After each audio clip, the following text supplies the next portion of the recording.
മഹാലക്ഷ്മി സീരിയലിന്റെ ഇന്നത്തെ എപ്പിസോഡ് റിവ്യൂയിലേക്ക് എല്ലാവർക്കും സ്വാഗതം. അങ്ങനെ കണ്ണനെ തനിച്ചു കിട്ടാനായിട്ട് മേഘനാഥനാണെങ്കിൽ കണ്ണന്റെ ഡ്രൈവർ കൂടെ വരണ്ട എന്നും മറിച്ച് താൻ വണ്ടി ഓടിക്കാം എന്നൊക്കെ പറഞ്ഞ് കണ്ണനെയും കൂട്ടിയിട്ട് കാറിൽ കയറി പോകുന്നുണ്ട്. ഈ സമയം സാഗറിനാണെങ്കിൽ എന്തൊക്കെയോ ഒരു പന്തികേട് തോന്നുകയാണ്. അവൻ വേഗം തന്നെ മാർക്കോയെ വിളിച്ച് വിവരം പറയുന്നു, കൂടെ തന്നെ മഞ്ജുവിനെയും. മഞ്ജു ആവട്ടെ ലേഖയോടും മഹാലക്ഷ്മിയോടും വന്ന് കാര്യങ്ങൾ പറയുന്നുണ്ട്. മഹിക്കാണെങ്കിൽ ആകെ ടെൻഷൻ ആവുകയാണ്. മഹാലക്ഷ്മി മഞ്ജുവിനോട് വിളിക്കാനായിട്ട് പറയുകയാണ്. ഈ സമയം മേഘനാഥൻ കണ്ണനോട് പറയുന്നുണ്ട് ലൗഡ് സ്പീക്കറിലിട്ട് സംസാരിക്കാനായിട്ട്. അതുകൊണ്ട് തന്നെ മഞ്ജുവിനോട് ദേഷ്യപ്പെട്ട് കണ്ണൻ ഫോൺ കട്ട് ചെയ്യുന്നു. കണ്ണനും ഏകദേശം കാര്യങ്ങൾ മനസ്സിലാവുകയാണ്. എന്തെങ്കിലും സത്യങ്ങൾ മേഘനാഥൻ തിരിച്ചറിഞ്ഞുവോ, അതുകൊണ്ടായിരിക്കുമോ തന്നെ അപകടപ്പെടുത്താൻ വേണ്ടി കൊണ്ടുപോകുന്ന എന്നുള്ളൊരു കാര്യത്തിൽ കണ്ണന് ചെറിയൊരു സംശയം തോന്നുന്നുണ്ട്. എന്തായാലും അവനത് പുറത്ത് കാണിക്കുന്നില്ല. അങ്ങനെ മഹാലക്ഷ്മി ആണെങ്കിൽ ആകെ വിഷമത്തിൽ കരയുന്നൊക്കെയുണ്ട്. അവൻ അവൻ സത്യങ്ങൾ അറിഞ്ഞു കാണും. കണ്ണേട്ടനെ എന്തെങ്കിലും ചെയ്യാൻ വേണ്ടിയിട്ടായിരിക്കും അവൻ കൊണ്ടുപോയിട്ടുണ്ടാവുക. ഗുണ്ടകളെ അവിടെ നിർത്തിയിട്ടുണ്ടാവും. മാർക്കോ അപ്പോഴേക്കും എത്തുമോ എന്നൊക്കെ ചോദിച്ച് അവളാണെങ്കിൽ ആകെ വിഷമിക്കുകയാണ്. ലേഖ പറയുന്നുണ്ട്, നീ ഇങ്ങനെ ടെൻഷൻ ആവണ്ട, മാർക്കോയുടെ കാര്യം അറിയാലോ, അവൻ എന്തായാലും അവിടെ എത്തും, നമുക്ക് മാർക്കോയെ ഒന്ന് വിളിച്ചു നോക്കാം എന്നൊക്കെ പറഞ്ഞു മഹിയെ സമാധാനിപ്പിക്കുകയാണ്. വേഗം തന്നെ മഞ്ജു മാർക്കോയെ വിളിക്കുന്നുണ്ട്. പക്ഷെ മാർക്കോയുടെ ഫോൺ ആവട്ടെ സ്വിച്ച് ഓഫ്.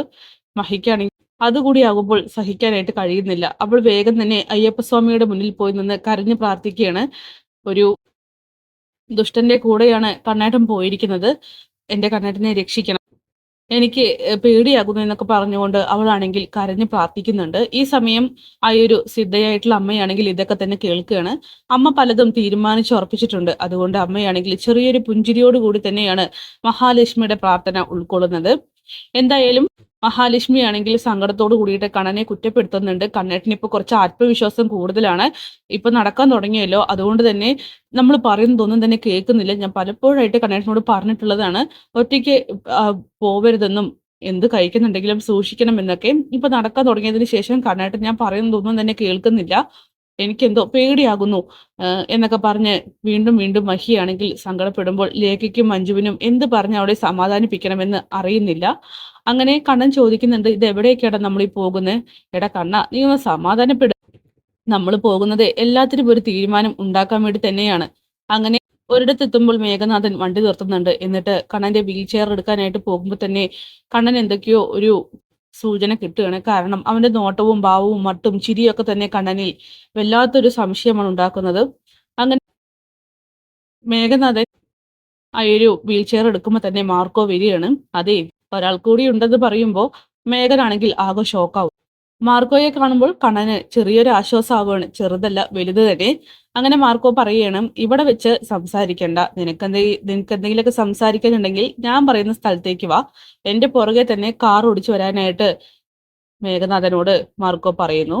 മാർക്കോ പറഞ്ഞാൽ പിന്നെ കേൾക്കാതെ മേഘനാഥന് വേറെ വഴിയില്ല. അതുകൊണ്ട് തന്നെ അവൻ ആ വീൽ ചെയർ ഒക്കെ അവിടെ വെച്ചിട്ട് വേഗം തന്നെ ഡ്രൈവ് ചെയ്ത് മാർക്കോയ്ക്ക് പിന്നാലെ പോകാൻ തന്നെ തീരുമാനിക്കുന്നു. മാർക്കോ മുന്നിൽ പോകുമ്പോൾ തന്നെ കണ്ണിന് വല്ലാത്തൊരു ആശ്വാസമാണ്.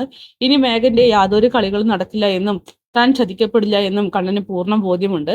അങ്ങനെ മാർക്കോ ചീറി പഞ്ഞ് മുന്നിൽ പോകുന്നത് കാണുമ്പോൾ മേഘനാഥൻ മനസ്സിൽ ചിന്തിക്കുന്നുണ്ട്, ഇവനെ ഇടിച്ച് താഴെ ഇടണം, അതോടുകൂടിയിട്ട് അവന്റെ അന്ത്യമായിരിക്കണം. ചീറിപ്പായുന്ന വണ്ടിയിലേക്ക് കാർ ഇടിച്ച് കയറ്റുക. അങ്ങനെ മേഘനാഥൻ പലതും ചിന്തിച്ചുകൊണ്ടാണ് മാർക്കോയുടെ പുറകിൽ പോകുന്നത്. എന്തായാലും അവനതൊന്നും പുറത്ത് കാണിക്കാതെ കണ്ണനോട് പറയുന്നുണ്ട്, ഇതിപ്പോ ഇവൻ എവിടെ നിന്ന് വന്നു? നമ്മൾ തമ്മിലുള്ള സംസാരത്തിനിടയിൽ ഇവനെതിനെ കണ്ണ നീ വിളിച്ചു വരുത്തിയതാണോ? നീ വിളിക്കാൻ ചാൻസ് ഇല്ല, പക്ഷെ ഉറപ്പാണ് ആ സാഗർ വിളിച്ചതായിരിക്കും എന്നൊക്കെ പറഞ്ഞ് കണ്ണനോട് സംസാരിച്ചു കൊണ്ടിരിക്കുകയാണ് മേഘനാഥൻ. എന്തായാലും വീണ്ടും മഹിയാണെങ്കിൽ മഞ്ജുവിനോടും ലേഖയോടും പറയുന്നുണ്ട്, അവനെ പോലെ ഒരു ചെകുത്താന്റെ കൂടെ കണ്ണേട്ടം പോയിരിക്കുന്നത് അതെനിക്ക് ഒട്ടും ഉൾക്കൊള്ളാനായിട്ട് കഴിയുന്നില്ല, എനിക്കെന്തോ പേടിയാകുന്നു ലേഖയെ. മഞ്ജു, മാർഗോ വിളിച്ചിട്ടും ഫോൺ എടുക്കുന്നില്ല, കണ്ണേട്ടന്റെ ഫോൺ ആണെങ്കിലും സ്വിച്ച് ഓഫ്. ഇനി നമ്മൾ എന്ത് ചെയ്യും? ആ മേഘനാഥൻ ഒന്നും ചെയ്യാൻ മടിക്കാതെ കൂട്ടത്തിലാണ്. എല്ലാ കള്ളങ്ങളും പൊളിയുന്ന ലക്ഷണമാണ്, ഇതൊന്നും വേണ്ടായിരുന്നു എന്നൊക്കെ പറയുമ്പോൾ ലേഖ മഹിക്ക് ധൈര്യം കൊടുക്കുകയാണ്. ഒന്നില്ലെങ്കിൽ എല്ലാത്തിനും അവസാനമായിരിക്കും, അതായത് ഈ നാടകത്തിന്റെ, അല്ലെങ്കിൽ വീണ്ടും ഒരു മുന്നോട്ട് പോക്ക്. പക്ഷെ ഉറപ്പാണ് കണ്ണേട്ടനൊന്നും സംഭവിക്കില്ല.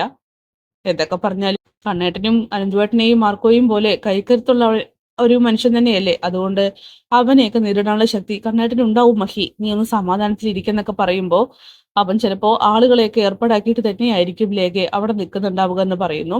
പിന്നീട് മേഘനാഥനാണെങ്കിൽ ഒന്നും നോക്കുന്നില്ല, ചീറിപ്പാഞ്ഞു പോകുന്ന മാർക്കോയുടെ ബൈക്ക് ലക്ഷ്യമാക്കിക്കൊണ്ട് വണ്ടി കുറച്ച് സ്പീഡ് കൂട്ടുകയാണ്. ഈ സമയം കണ്ണൻ പറയുന്നുണ്ട്, ഏയ് മേഘൻ, നീ എന്തൊക്കെയാ ചെയ്യുന്നത്? മാർക്കോ മുന്നിൽ പോകുന്നു, കുറച്ച് വണ്ടി സ്പീഡ് കുറയ്ക്കുന്നൊക്കെ പറയുമ്പോൾ അവൻ അങ്ങ് തീരട്ടേടാന്നും പറഞ്ഞുകൊണ്ട് മേഘനാഥനാണെങ്കിൽ മാർക്കോയുടെ ബൈക്കിന് നേരെ ചീറിപ്പാഞ്ഞ് ഇടിച്ചങ്ങോട്ട് തെറിപ്പിക്കുകയാണ്.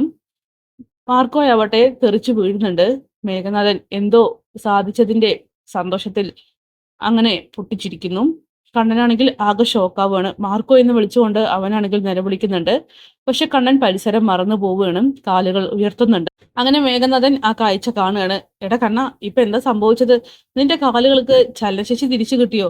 അങ്ങനെ കണ്ണനാണെങ്കിൽ മാർക്കോയുടെ അടുത്തേക്ക് ഒന്ന് ഓടി പോവാൻ പോലും കഴിയാതെ മേഘനാഥന്റെ മുന്നിൽ അഭിനയിച്ച് തന്നെ നിൽക്കേണ്ട അവസ്ഥയാണ്. മാർക്കോയാണെങ്കിൽ പെടയുന്നു കടന്നിട്ട്. അങ്ങനെ കണ്ണൻ നടക്കുന്നുണ്ടോ എന്നും കൂടി അറിയാൻ വേണ്ടിയിട്ടുള്ള ഒരു പരീക്ഷണം തന്നെയായിരുന്നു മേഘനാഥന്റെ ഈ ഒരു ഇടിച്ചു തെറിപ്പിക്കൽ. ഉറപ്പായിട്ടും മാർക്കോ വീണ് കിടക്കുമ്പോൾ കണ്ണൻ എഴുന്നേറ്റ് അവന്റെ അടുത്തേക്ക് പോകാതെ ഇരിക്കില്ല. എന്തായാലും കണ്ണന്റെ മനസ്സൊരിക്കലും മാർക്കോ വീണ് കിടക്കുമ്പോൾ അങ്ങനെ ഇരിക്കാനായിട്ട് സമ്മതിക്കുമില്ല. അപ്പോൾ മേഘനാഥന്റെ ഈ ഒരു പരീക്ഷണം വിജയിക്കുമോ ഇല്ലയോ എന്നറിയാനായിട്ട് കാത്തിരിക്കാം.